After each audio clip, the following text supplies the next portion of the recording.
are at 12:15.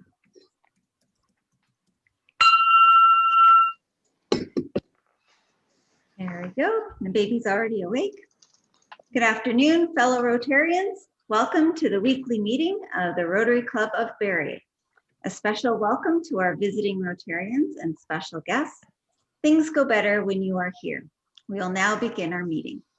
Let's take a moment to reflect on why we are each here today by standing for our Rotary Invocation, the Singing of Canada, and a toast to the Queen of Canada. For good food, for good friends, and for the opportunity to provide service above self through Rotary, we are thankful.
A toast to the Queen.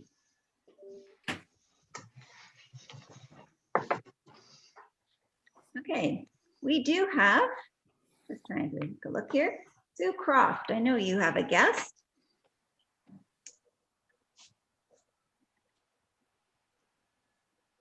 Greetings, President Deb and fellow Rotarians. I'm very pleased to once again welcome Taylor Curry to our meeting. Oh, welcome, Taylor.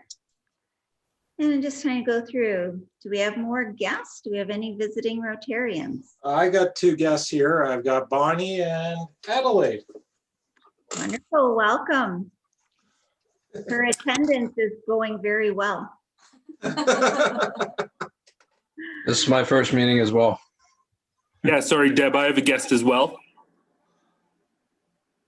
Okay, so I'm on my screen. I'd like to introduce Liam Pink on behalf of Jerry Norman. He's a prospective member introduced to us by the Rotary Club. Wonderful. How's it going, guys? Hello. Welcome. And Mallory. Yes, I have a guest today. It's Richard Trombley, our speaker today. Wonderful.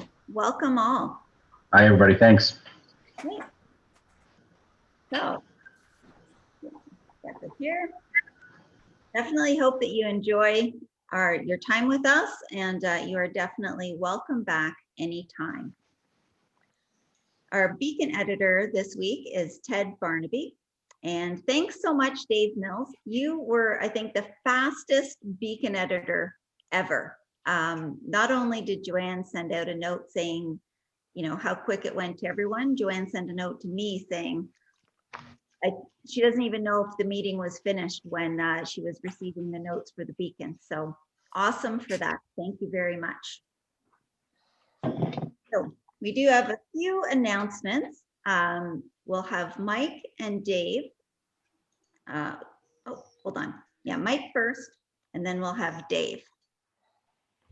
Thanks, President Deb. Fellow Rotarians and guests, on behalf of the Vocational Committee, just wanted to say that we are now accepting nominations for 2 awards of our annual awards. The first one is the Vocational Service Award, and this award is presented to an individual in our community for the fulfillment of Rotary ideal of service, who has shown outstanding achievement in their vocation by encouraging high ethical standards and dignity in that vocation as an opportunity to serve. The other award that we're also accepting nominations for is the Volunteer of the Year.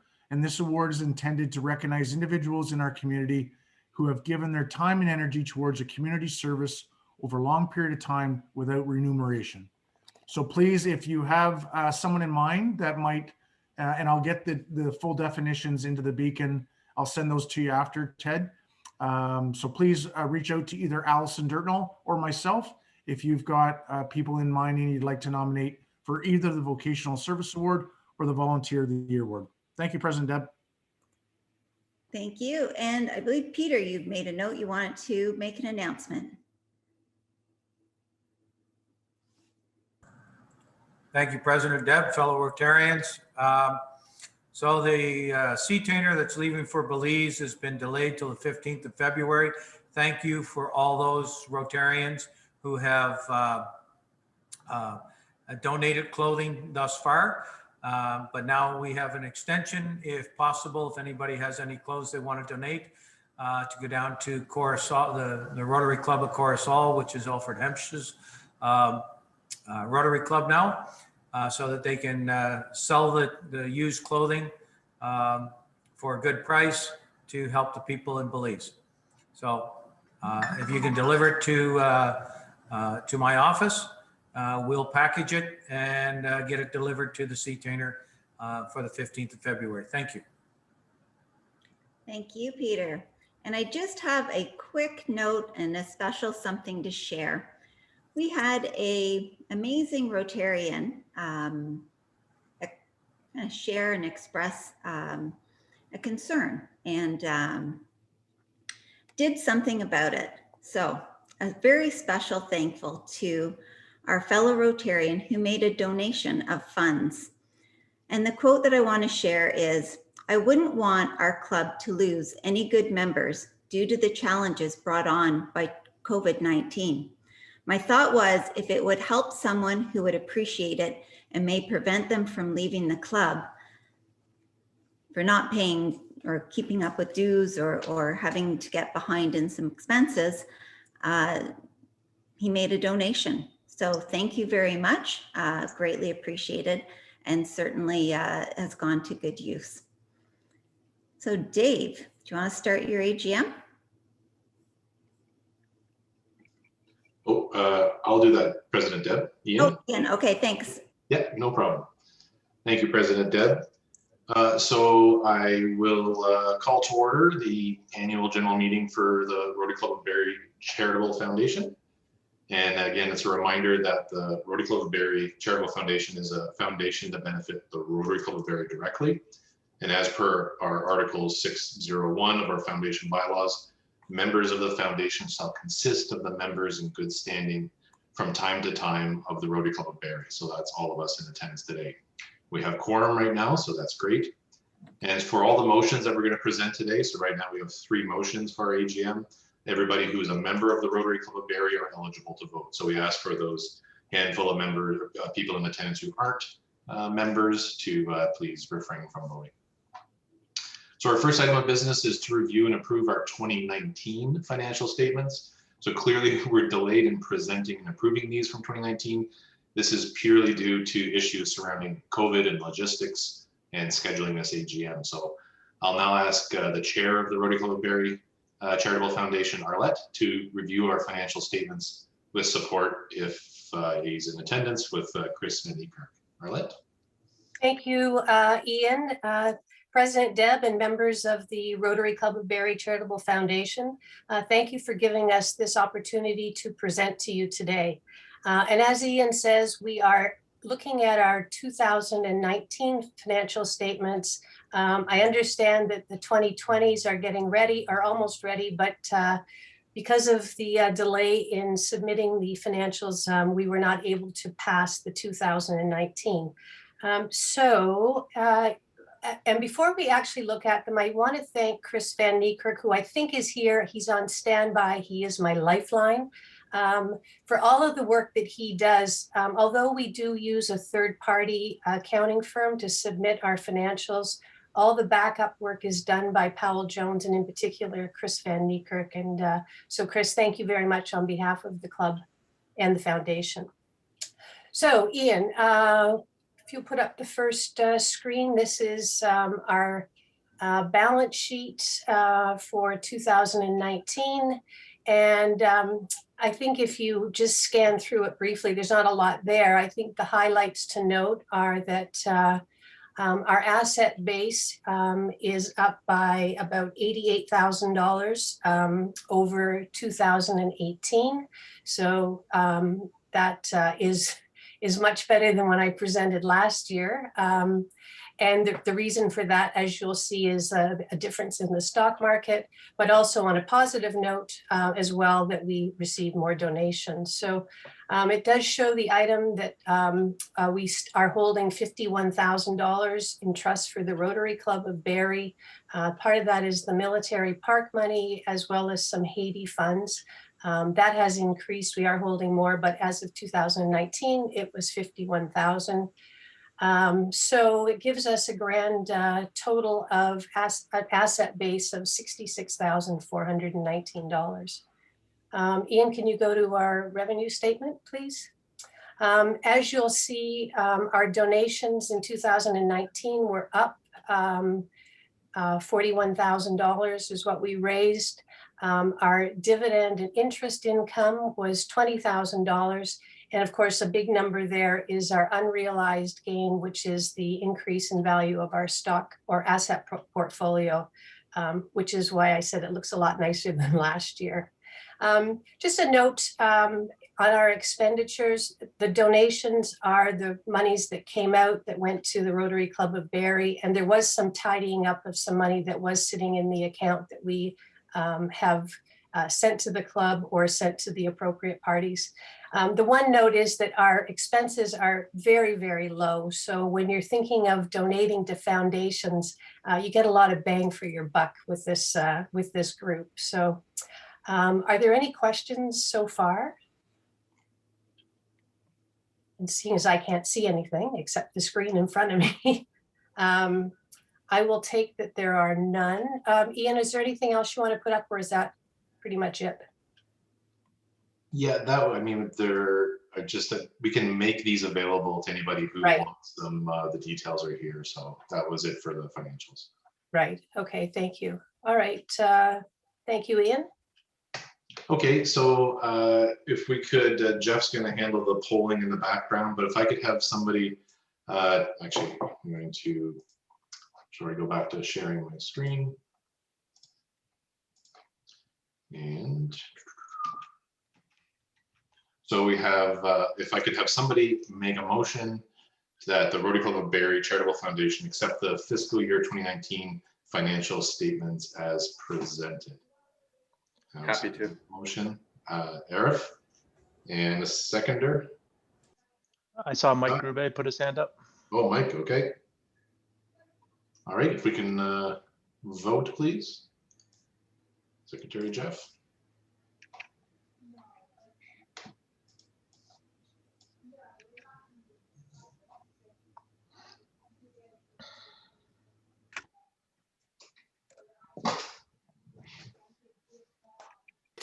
All right. Okay. Looks pretty unanimous, obviously. Yeah. Great, thanks, Jeff.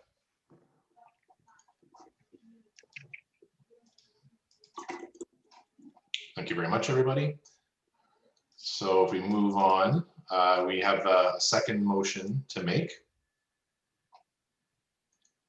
I'll let you relaunch the poll there. So a second motion is that the Rotary Club of Barrie Charitable Foundation appoint NVS Professional Corporation as the auditors for the 2020 fiscal year. So NVS is the rebranding of Lardner, who has been doing our auditing our final financials for the last while. Can I get somebody to make the motion?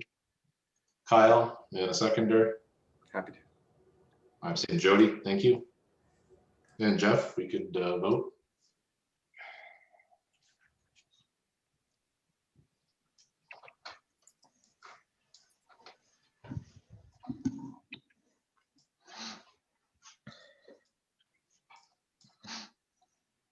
Awesome, looks great. Thank you, Jeff.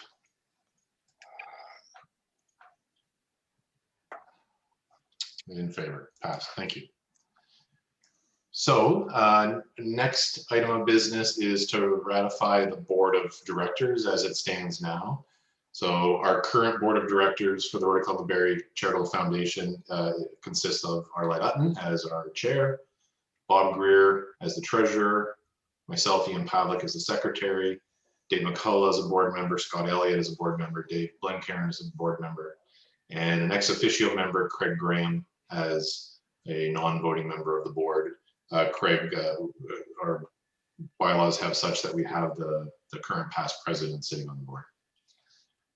So if I could have somebody make the motion that the Rotary Club of Barrie Charitable Foundation ratify the current board of directors as just stated.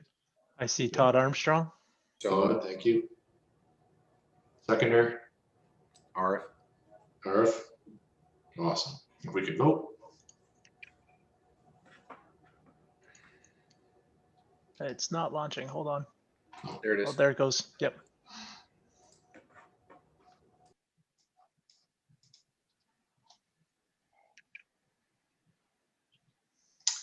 Awesome. That's great. Thank you very much, everybody. Ian, Yes. past president Greg has his hand up. Oh, yes, absolutely. Vice President Greg, question? I'm sorry, I was just seconding if needed be. Oh, okay, Thanks. no problem. All right, and that passed. Thank you very much. So actually, so now we'll just turn it over back to Arlette for a few closing words. Thank you, Ian. Greg, it was nice of you to put your hand up just when I was about to thank you. One of our retiring board members this year was Greg McWatt, who had served on the board for a number of years and in the capacity as treasurer. So we just want to thank you on behalf of the board and the club for the years of service that you put into it. Thank you. Welcome. Okay. As you are aware, the foundation now donates its mandatory distribution requirement, which is 3.5% of its asset base, to the Rotary Club of Barrie to assist in the funding of projects. So in the past year, so we're moving to 2020 now, we have supported Georgian College in the amount of $9,500, which finished off the long-term commitment that the club had. We supported the Huronia Lookout, the Grade 2 Book Project, as well as match donations to Christmas Cheer, Jim Williams Polio Challenge, the Salvation Army, Christmas Cheer, and the Women and Children's Crisis Center. So I think you'd agree that this has certainly helped the club continue to do some great work in a very challenging time. And as our assets grow, so does the amount that we can commit to the club. This year it's 18,000. I hope next year it should be around 23,000. And if we continue on this path with increased donations and a sound investment program, this amount will increase dramatically over the years. So keep that in mind. On the fundraising side, we had an increase in memorial donations, which is sort of obviously bittersweet, but it does show that club members are thinking of the foundation when they want to honor those who have passed away. We also have some automatic donations through Canada Helps, which is an easy way to donate money. And we've also had indications that we are the beneficiary of a number of estates right now. So all in all, the foundation is moving forward in a very positive manner. Finally, though, our greatest source of revenue this year has been through the Foundation Board Challenge. Dave McCullough spearheaded this endeavor, and our very generous board committed $21,500 towards this challenge. So I'd like to thank the other 6 members of the board for their generosity on this, and it really sparked some interest in the foundation. So how did the club respond? I'm very excited to report that not only did you meet the challenge, but you exceeded it. The club donated $23,500. So on behalf of the foundation board, I would like to thank you for your support. We are thrilled with the generosity and the number of people, 25, who donated this past year. So in closing, I would ask you to remember the foundation when you are considering your charitable giving. The foundation serves to make the Rotary Club of Barrie stronger. So if there are any questions, I'm happy to take them. Otherwise, I will turn it back to Ian. Thank you. All right, thank you, Arlette. Do we have any further questions from the floor? No, don't see any. Okay, great. Well, having no further business, I'll close this annual general meeting and back over to you. Thank you, President Deb. Thank you very much. Okay, we can move right into birthdays and anniversaries. We do have a few. David Sopich, February 5th. And our very own Baz Asselberg's, February 7th. Anniversaries, John and Karen O'Brien, 15 years, February 9th. Lily and Dennis Tuck, 48 years, February 10th. Club anniversaries, Kara Hofsummer, 5 years on February 4th, and Ron Riley, 18 years, February 7th. So please accept the congratulations on the club from the club. And as you know, in honor of your birthday and of your anniversary, a donation to Polio Plus has been made, or a donation to the COVID Resource Center. Jeff, do we have our happy birthday song? Happy birthday to you. Happy birthday to you. Happy birthday, dear Rotarians. Happy birthday to you. I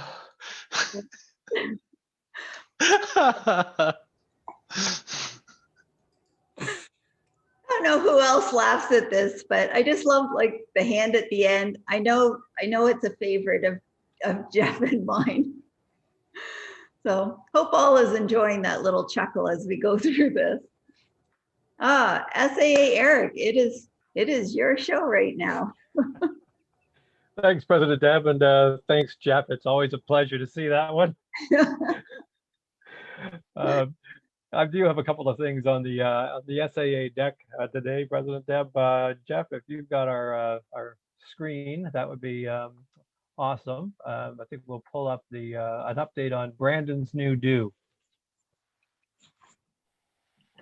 So just a quick reminder, we did have a chance at our committee meeting last night to see how Brandon's hair was doing. You saw his Beatles cut today, not too much volume, which was kind of nice to see.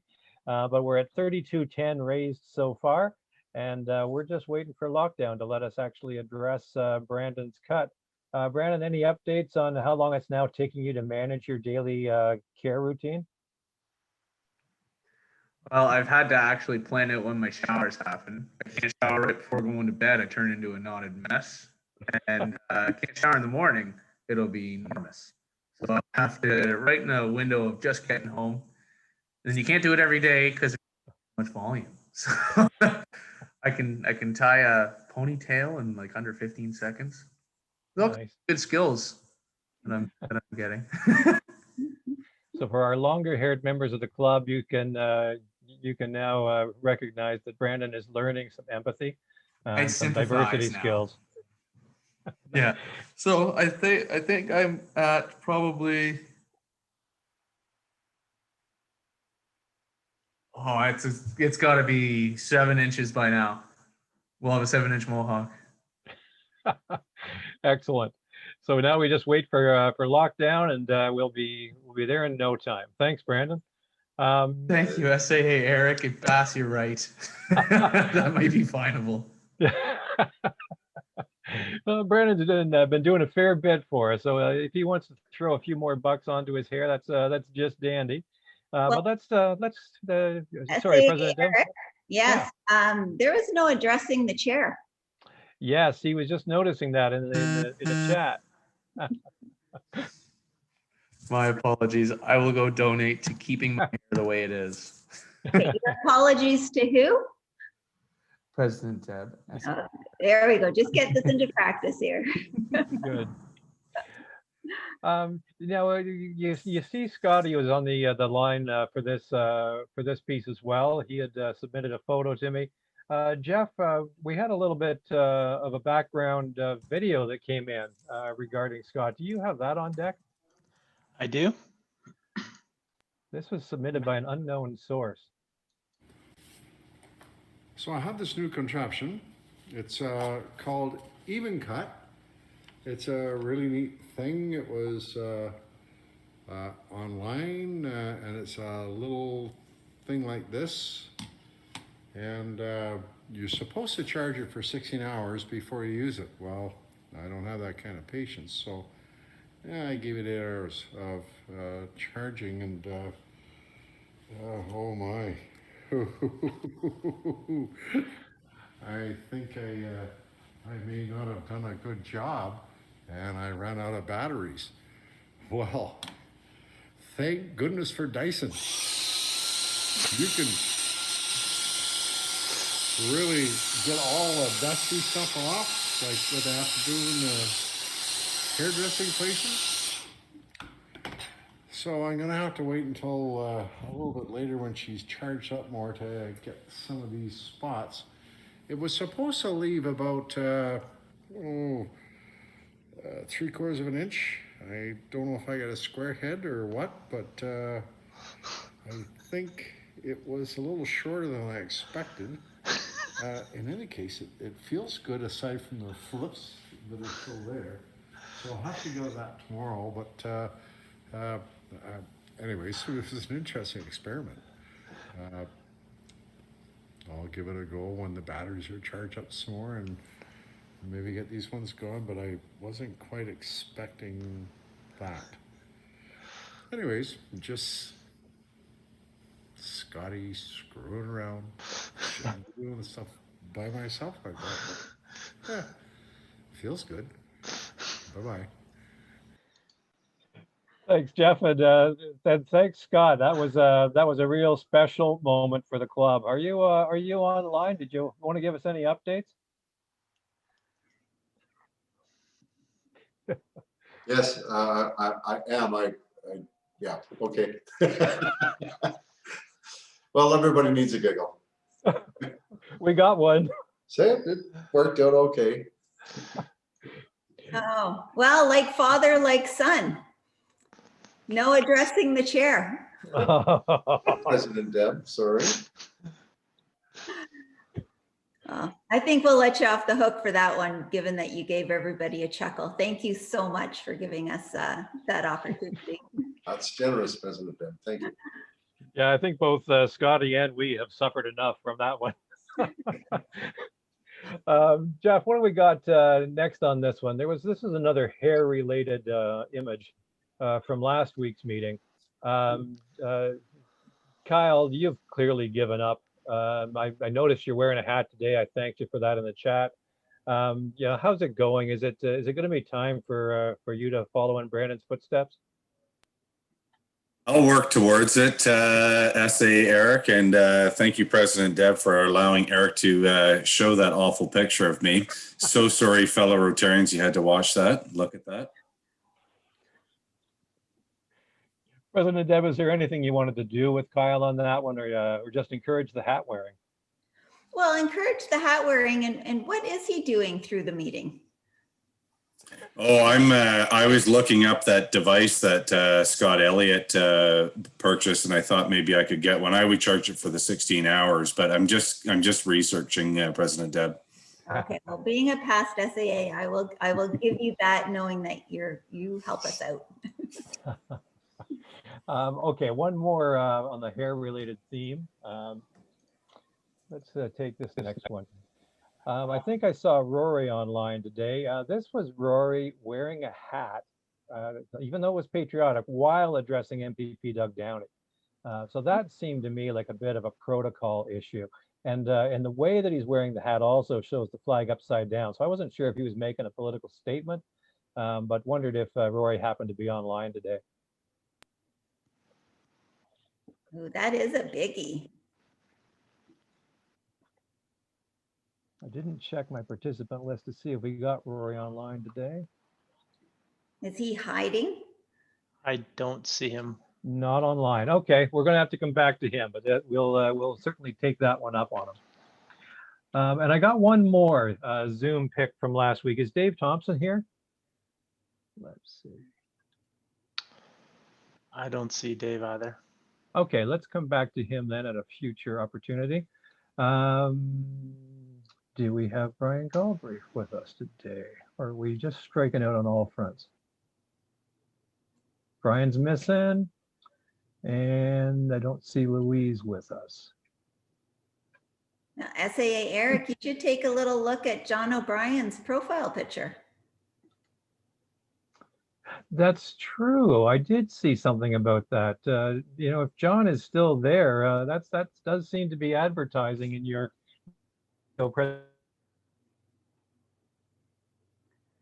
presentation. Oh, he is there. He's on mute though. Unmute, John. That's my lunch. I was just trying to make everybody jealous. President Deb, what do you want to do for an advertising piece for Mr. O'Brien? Well, again, this you know, addressing the chair, I probably would have let him off the hook, but he didn't do that. No, I didn't know. I think we're gonna have to go with like at least a $5 fine. Advertising, Okay. not addressing the chair, not showing your lovely face, you know, for us to see. I was eating. Not there. $5 is fine for me, President Deb. Awesome, thank you. All right, and we're missing some other folks that we had on the list, but RF I do know is here today. I pulled a picture of from RF's Facebook, and it was really cute. So I wanted him to share it with us. And then we talked a little bit about backstory. So RF's got a backstory for this too cute picture. Not necessarily at the usual SAA line, but he's been willing to share it. RF, if you'd like to introduce us to your folks here. Thank you very much, SA Eric, and thank you, President Deb, for the opportunity. Actually, fellow Rotarians, SA Eric had found this on my social media and thought that, I think quite innocently and appropriately thought that it was a family photo, a photo of you know, loved ones, etc. And it actually is a very different and timely photo. Members of Rotary may recall that about a year ago this time, fellow Rotarian and friend Mal went off on her journey across Canada and the United States. And I managed to take a journey out to San Francisco, to fly into San Francisco, where I have family there. It was a time when essentially when I arrived, it was that fateful day when a Carnival cruise line, I think it was, it might have been Princess, but I think it was Carnival Cruise Line ship, essentially docked in San Francisco Harbor, full of COVID positive passengers. And at that time, basically everything shut down and there was a call to repatriate or stay at home. And I was actually had timed it because in the photo is my aunt on the far right of the photo. Beside me is my cousin and then her dad on the other side. And my aunt had been going through chemo treatment for a period and had just a week or so prior to my arrival received the good news that her tumor had shrunk to a satisfactory level where she would be able to undergo surgery. And essentially within the day of or day before my arrival, I wanted to go out and meet her and congratulate her and support her. And around the day of my arrival, when they shut down everything, they also shut down all elective surgeries. And so unfortunately for my aunt, it was determined that she would not be able to receive surgery to remove the tumor. So that is a photo of our meeting, and it was positive, and we didn't know what the duration would be and what the shutdown and lockdown would be. But you know, at first I was hesitant, S.A. Eric, as you know, to share the story. I have an opinion. I know that there are many Rotarians and many members in our community or all across the world who are impacted and affected in one way, shape, or form or another. Some are frustrated, some are nervous, and some are optimistic. This is a slightly different story, though, President Deb and fellow Rotarians. I think it's now 2 weeks ago on Monday, my aunt passed. She was able to receive some additional chemo, but at that point, the cancer had spread.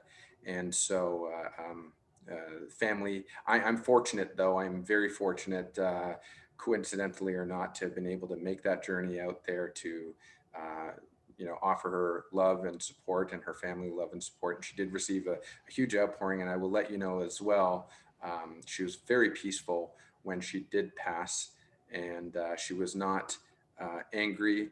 She was not in any way, shape, or form selfish. That just wasn't her nature. It was her time, and she accepted what was the will that was far beyond her personal power.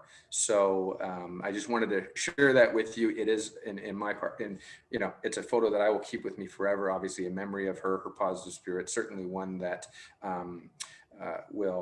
will stay with me as, and I hope to share that story just for others to remain positive and optimistic. We each have tough times, but we're here to support each other as a club, as a community, as an organization. And so thanks for asking me to share. Thanks, Arif. Thank you so much, Arif. Our condolences. Thank you. Appreciate it. Yeah, so President Deb, not our usual kind of SAA form, but it was such a beautiful picture, and it's so important, I think, that we remember some of the unexpected consequences of COVID and some of the care that's gone offline as a result of it. So an important message to share. If you wouldn't mind, though, I say Eric and President Deb, just because I'm here, if you don't mind me sort of changing the tone just a little bit, could I share a good news story, hijack just for a second? Speaking of social media, which was the previous topic to this one, our very own SAA, Eric, was on social media very recently and sharing some good news of his own, and perhaps you'd like to share with us. Bazinga. Bazinga is right. Yes, RF did catch my social media that in my semi-retirement, I have signed on with a national consulting collaboration. With Global Philanthropic. So I will be doing a little bit more consulting and trying to keep a balance between kind of retirement and kind of consulting. So that, yes, that went out. So that is a good news announcement. It's a change of position and affiliation. So President Deb, even though I am a sitting SAA, I will throw myself on your decisions for a good news announcement. Well, I just know you've been working really hard. I just can't bring myself to find you there, Eric. That's true. I may just make an extra little gift to the Brandon Fund at any rate. But thanks, President Deb. That's all we have for SAA today. Awesome. Thank you. And again, thank you, Eric, for sharing. One big thing that we're missing is that personal touch. You know, we're not seeing each other in person, and these stories and shares would happen if we were meeting and sitting around a lunch table and just enjoying each other's company. So thank you so much for bringing that and sharing and filling us in on life, tough and good and tough and all in between, but really appreciate you opening up and sharing. So we do have if there are any early leavers, now would be the appropriate time to just click off, just as we're about to bring our guest speaker on. And Arif, I understand that you are going to be doing the introduction. Thank you, President Deb, and thank you, fellow Rotarians. I am excited once again to introduce our speaker this week. Richard Trombley is, I would say, first and foremost, a friend, but he is a fantastic father and family member. He's got three lovely children, a member of our community. By profession, he is a registered retirement consultant and a wealth strategist. He does work with his lovely wife, Katrina, in the financial services industry and field. But Richard as well is a very active member of our community. He's a giver in terms of time as a volunteer on boards, including the Sandbox. I will ask him to update if I'm out of date on anything as well. But he's also I believe plays a role as a mentor in the community as well, certainly with regard to business and entrepreneurship, and he's been one that people who can turn to and rely on for good guidance. But we're very fortunate to hear from him.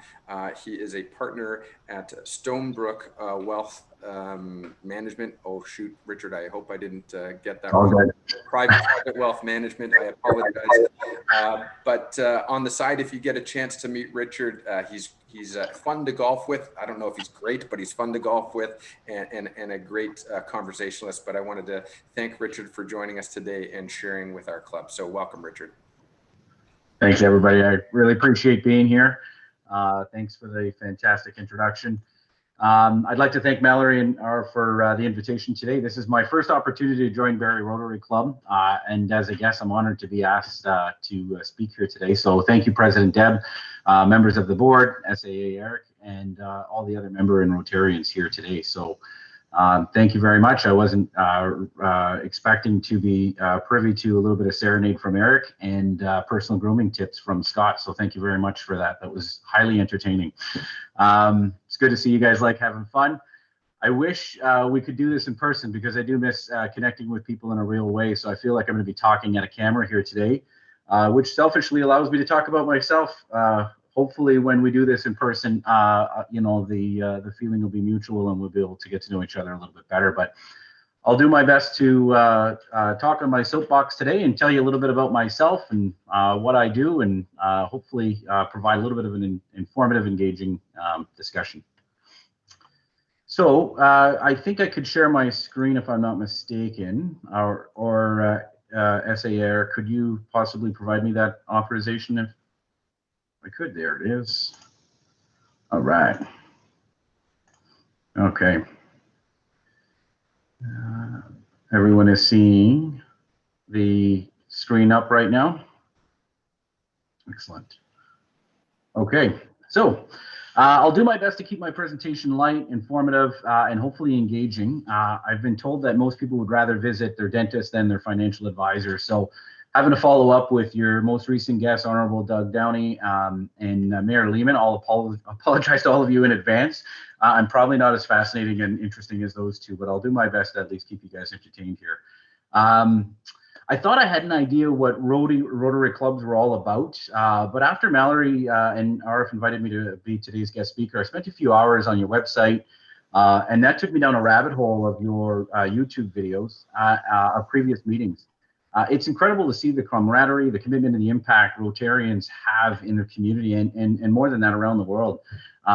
It's a real pleasure to be here, and thank you for introducing me to a club that I don't think I truly appreciated the work that you guys do. So quite valuable and clearly lots of fun while you guys do it. So once again, thank you for that. And I recognize a few of you here today, whether you recognize me with my standard issued COVID beard. My hair is not quite as long as Brandon's, but it's much longer than I normally keep it. So it's good to see some of the previous colleagues from my former insurance brokerage to Barrie Chamber of Commerce meetings, some of you from the Sandbox, Guys That Give, and other social events that I'm sure we all formally attended at one point. So it's just good to see some friendly faces, and as I mentioned earlier, I can't wait to see you guys all in person again. As an extrovert, I am accustomed to social gatherings and community events on a regular basis. My business often had me on the road and traveling throughout Ontario. We have clients from New Liskeard down to Waterloo, so spending a lot of time on the road was you know, just part of what we did as in our role in our business. Staying home, however, has afforded me the opportunity to spend quality time with my family, catch up and complete some renovations on our Century home. and begin the conversion of our barn into a woodworking shop, and eventually a unique home office. Obviously, those are two very separate spaces because those worlds don't collide very well. So, you know, we're trying to be as optimistic and positive during these times, as I'm sure everyone here is as well. But having the time to look back at some of the more positive benefits of this is, you know, giving us the opportunity to really spend time with our family and make that worthwhile. So on the flip side, and hopefully you can see this as well too, it's also allowed me to catch up on some of my latest Lonely Planet travel books. So I'm happy to share with anyone here thinking of planning their next getaway, whether it be to the kitchen or den or to those truly adventurous outdoor people, the backyard. So I'm done with most of the reading here. If any of you guys would like any of my books, by all means, you're more than welcome to. So this is the Lonely Planet Adventure for the COVID travel series. So hope you guys will take me up on some of those. So joking aside, I know COVID has impacted us all in very different ways, whether it's you know, personal, business, or community. I wish you all here today just health and happiness. Mallory mentioned that I was permitted to talk about myself and an informative topic that I may have subject expertise on. She just said, don't be Sally. So got it. I like to think that I'm a terrible salesperson. So hopefully that will come across throughout this, that it's not going to be very Sally here. A little bit about myself. I was born and raised in a small town up north called Kapuskasing, or the Cap, or Kapuskasing to some of the people in the community. I met my wife, Corinne, actually, who is now my business partner as well, in Ottawa when I was 19 years old. Married at 24, 3 kids by 30, lived in 3 different cities, Ottawa, North Bay, and Barrie. A couple rental properties, spec homes, a few flips, and she still hasn't quit yet. So, you know, I'm still testing the tolerance, I guess. We made the move to Barrie in 2014. We chose Barrie to raise our family, not only for what Barrie is, but for what Barrie is becoming. This city has an incredible sense of community, wonderful residents, and what attracted us to the city first and foremost was the waterfront. It has just an amazing waterfront that hasn't been consumed by you know, private stakeholders. It's really is truly the community's waterfront. So it's one of the things we love. It's why we love living downtown. It's why we chose to be where we are. We have a view of the lake from where we are. Unfortunately, not on the water, but close to it, and we're walking distance to downtown. So very grateful for what we've got here in the community. We make maple syrup in our backyard in the spring, and we have a luge in the wintertime. So where could you find that in a downtown core other than Barrie? So I'm fortunate to also be part of some very interesting groups here in the community, made up of some private business owners and stakeholders that have a vision of transforming the downtown and waterfront to what I believe could be its highest and best possible use. So as the saying goes, probably stay tuned over the next 15 to 20 years before all that comes to fruition. But we hope to, you know, just at least provide some vision and direction to the city. So it's always good to give back to the community. And as Rotarians, you know, you guys know it best. When we moved down here, we thought the best way that we could possibly get to know the city is by being involved actively as we could within it. So essentially joining groups, meeting members, and you know, having a voice to where the city is going to go. So that's what we really love about being part of Barrie here. We've been welcomed with open arms. We look forward to raising our family here, obviously. We do have 3 kids that are currently homeschooled, going back to school on Monday, and 2 daughters and a son ranging from 14 to 9. So a lot of things going on in our household on a regular basis. On a professional note, I'm a recovering banker. So I spent the first 10 years of my career with 2 of the chartered 1 banks. As Al Gore once said, the longer I stay away, the less likely I am to relapse. I'm sorry if there's any bankers on the call. That's just my own opinion.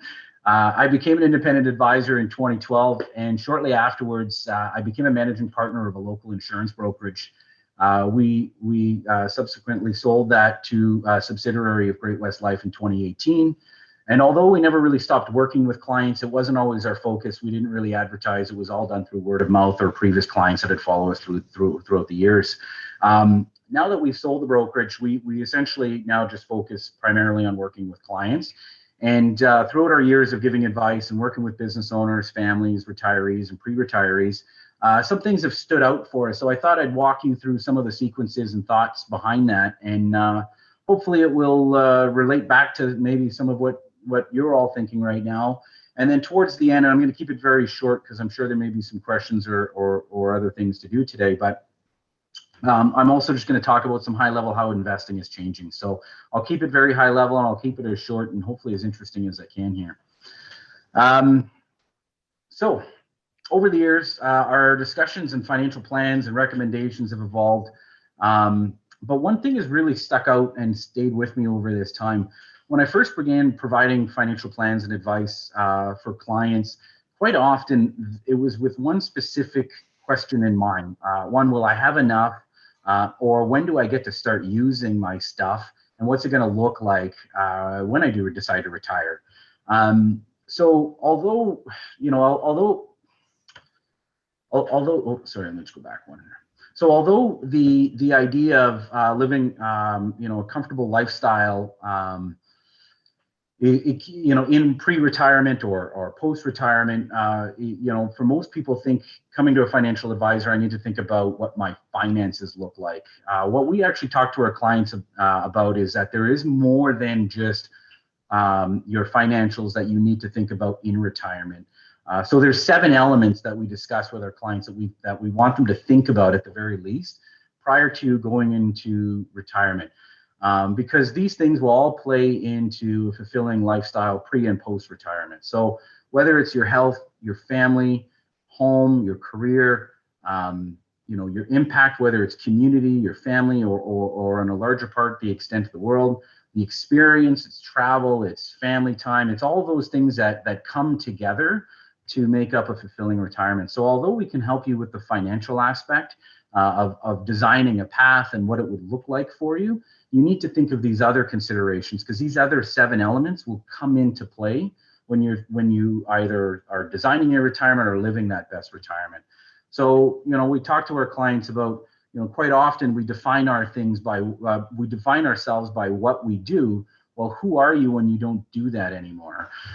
So we want them to think of other ways of living the best life they can outside of just, how the dollars make sense to them in their life. So how do we do that? Well, it depends on the stage in life that they're in. Integrating that financial landscape takes more than just one person. It actually takes a team of people, and they have to have a variety of skill sets to be able to implement that.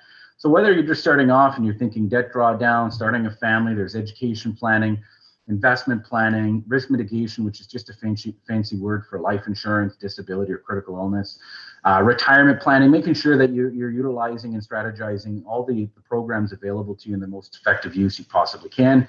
And then obviously, because although we would love to spend it all in our life, most of us tend to leave something behind. It's very important to have that estate planning so that the things that you want to leave most are clearly laid out and done in an efficient way. And all of that kind of plays in at all times is how that affects when you're thinking of your taxes and putting those strategies all hand in hand. So these are just some ideas as to what we do when we're thinking of clients, and as you should be talking to, obviously, when you're dealing with your investment advisors and financial advisors or portfolio managers. So here's a little Venn diagram because those are just fun to draw. You'll see clients and families always live in the middle. Financial advisors, accountants, lawyers, and portfolio managers. Typically, all of this information was always siloed from one another. It's very important that you find the collaboration because information sharing amongst the professionals that you've entrusted with your recommendations needs to be shared. Otherwise, you might be receiving confusing or offsetting advice from one another. So collaboration is always very key. Investing in 2021, I'm flying through this here. Hopefully that's all right. So investing in 2021, I thought this was rather topical just because, we're coming up on the RSP season. People are thinking of taxes, and generally January after Christmas is when clients typically call us up and ask us a little bit more about their investment portfolio. This is when we're helping them out, just kind of compare what it looked like last year, this year, and then plan thematically for the next year. So matters to consider. I thought I would talk in a different way just about kind of where the investment world is going to just give you some insight and some ideas that you may want to consider. So the evolution of the markets, I think we've all kind of understood them as a traditional portfolio made up of stocks and bonds. And typically when you get that balanced approach that's usually split up in a 60-40, maybe 50-50 split, it's rather a passe way of thinking of investing. It's no longer a one-size-fits-all tradition. And it's because the investment markets have now changed, and more products have become available to more retail clients, which once was out of reach or quite frankly not obtainable or even offered to retail clients. More and more is becoming available, and that's because there's a little bit of a shift in the market from public investments to private investments. So I'll talk a little bit about that at a very high level here. And clients are thinking of these things as well too, because they're looking for things that are providing a little bit more long-term stability. And because, you know, the markets are forecast to provide perhaps, you know, low single-digit returns over the coming future, they are looking for alternatives to create a little bit of growth inside their portfolio outside of the markets.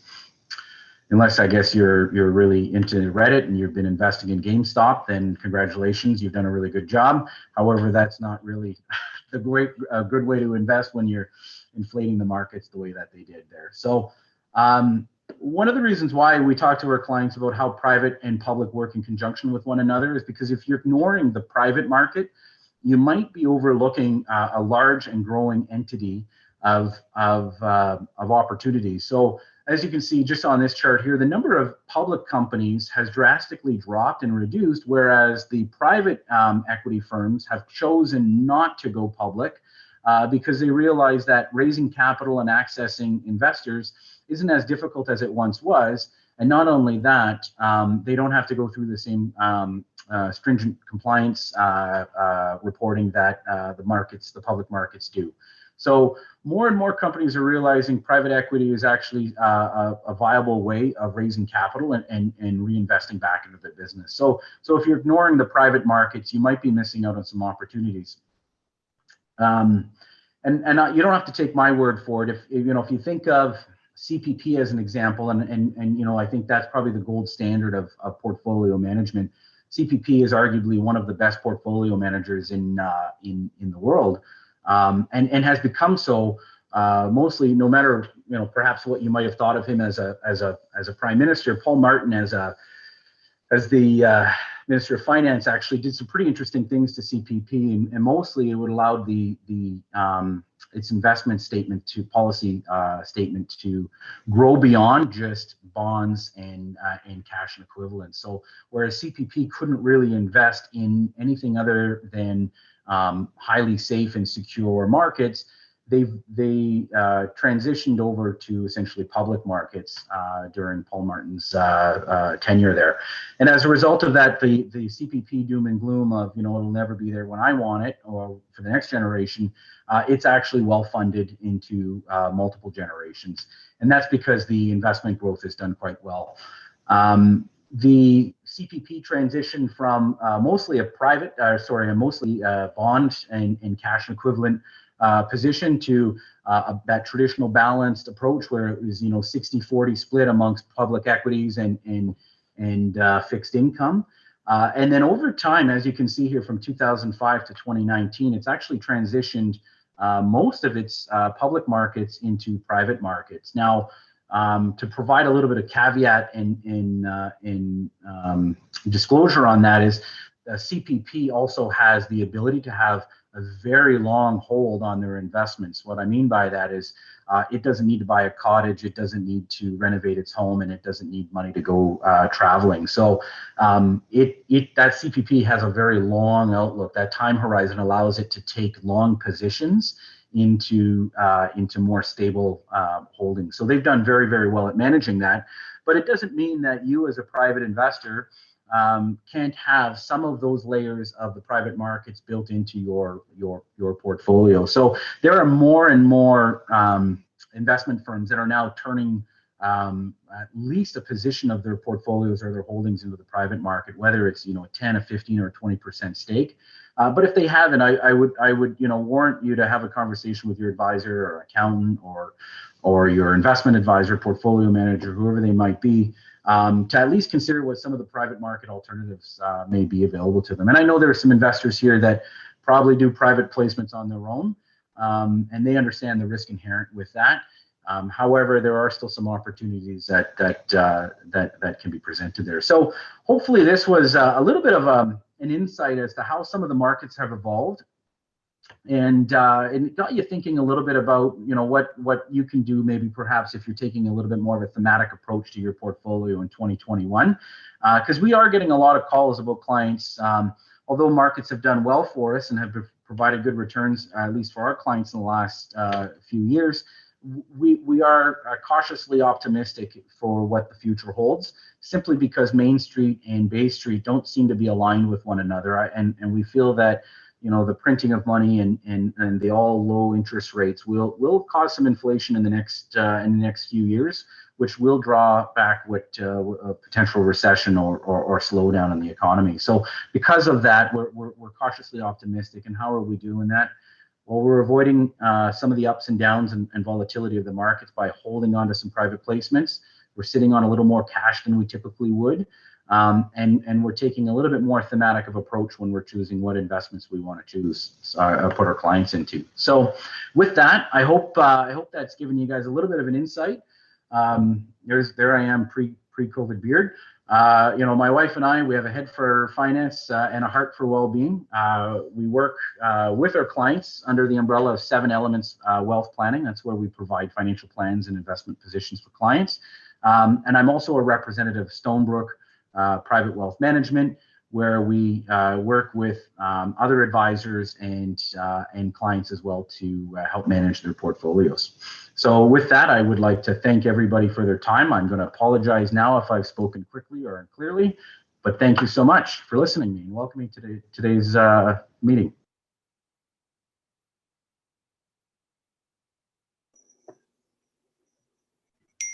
There you go. So do we have any questions?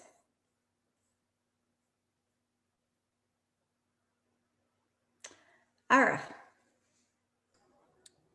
Thank you, President Deb, and Richard, thank you very much. A real simple one, if I hope it's a simple one.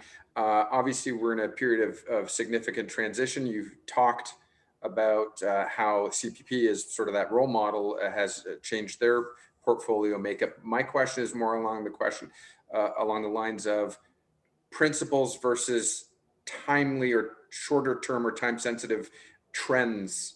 How do you view that, or how do you recommend that we view sort of long-standing principles versus timely trends in our decision making?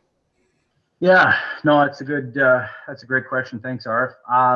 So we've always taken the approach of thematic investing. So that means sometimes we're looking around the world for our positions, going by the trends. So we're not really.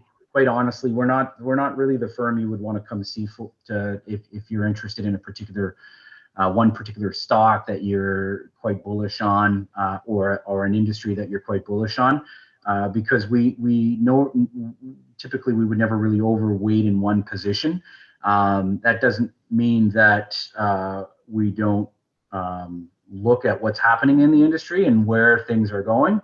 But we're going to take more of a long view with our portfolios, just given our personal views of working with clients. The short-term trends, we when our clients call us up and say, I'd like to buy X number of stocks in GameStop, we'll advise against that, because we understand what it means to look at a valuation of a company and what's driving that. And if those things that clients would like to pursue, then we would recommend, we could set up a self-directed trading account. Here's a little bit of money you can put in. Here's how you access that, and here's how you can buy some of those more fun, adventurous things you want to get into. Our stuff, we care with, we have to steward it with care, just because simply most of our clients are going to be relying on that money at some given point. Now, their timelines are always different. So our approach is more long-term and less adventurous on the short term. if I may, President Deb?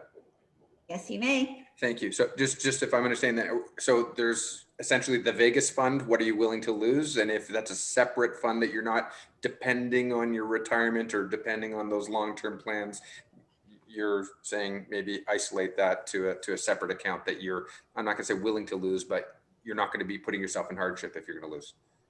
Yeah, so that's thanks for that, Eric. So yeah, so we have the ability to open up a self-directed account for our clients that would be outside of their retirement savings, their TFSAs, their cash accounts. It's a separate self-directed account that we wouldn't charge a fee for, that we essentially would tell the client that it's it's for them to choose what they want in it, and at that point, we call it their fun account, not their Vegas account, just because that has some connotation to it, but their fun account for them to be able to drive towards some of their some of their more exciting things that they might be hearing over the fence from their neighbor. Okay. And I have one of those. I like doing that too. So I have one. I'm not, there's no judgment. Well, thank you very much. Let's see more hand clap. Mallory.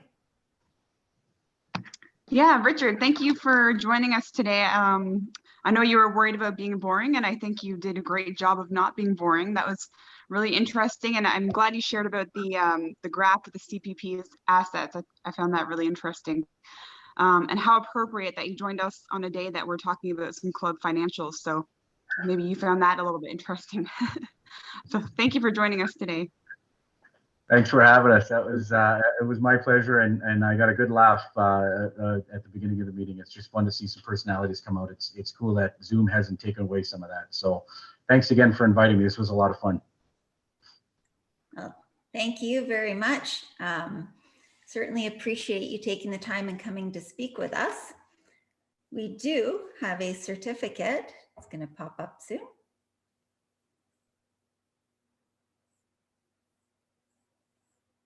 There we go. So we do have a certificate in appreciation of you coming to speak with us today. For being our guest speaker, Rotary, of course, is this close to ending polio worldwide. So 10 polio plus vaccinations have been made in your name, and Rotary's polio resource centers helping the fight against COVID-19 by supporting preparedness and response activities in many countries. A contribution towards the COVID-19 efforts have been made in your name. So thank you again for coming and speaking with us, and I'm glad you enjoyed some entertainment today. Thanks, President Deb, and I'll work on my background game, and hopefully next time you see me, I'll be on the Enterprise, just like David over there. So thank you. You know, those are big shoes to fill. I got banners. I feel terrible. Yeah. We never quite know where we're going to find Dave. Thanks for this. This was a lot of fun. Appreciate it. Thanks, everybody. Thank you. Okay, so we have President Deb's Stronger Together, Together Inspired Moment. So the Apple effect continued. So we've got two more of the ways that Apple has changed the world. Essentially, remember life before the iPhone? We used to watch movies on our living room TVs, hail taxis by raising an arm, and leveling crumple photos of our kids into leather carriers we called wallets. So, number 7, outsourcing the dark side. Reports of labor violations at factories run by Apple's Chinese manufacturing partner, Foxconn. Apple has taken steps to improve the situation, but it is a reminder of the unintended costs of building popular products. And a new power structure. Remember when Microsoft ruled the world? What about BlackBerry or Nokia? Everything shifted after the iPhone. Samsung and the likes have built multi-billion-dollar businesses drafting off of Apple. Others were too slow to react and have paid the price. And I know I was a BlackBerry fan. It took me forever to get away from my BlackBerry, and now I can't go back. So sorry for BlackBerry. So it is amazing what comes and evolves when everybody works together. So, having no other business for the good of Rotary, I declare this meeting adjourned. Thank you all. Thanks, everybody. Thanks, everyone. See everybody. Thank you, Richard. Have a good week, everyone. See everybody. Bye-bye.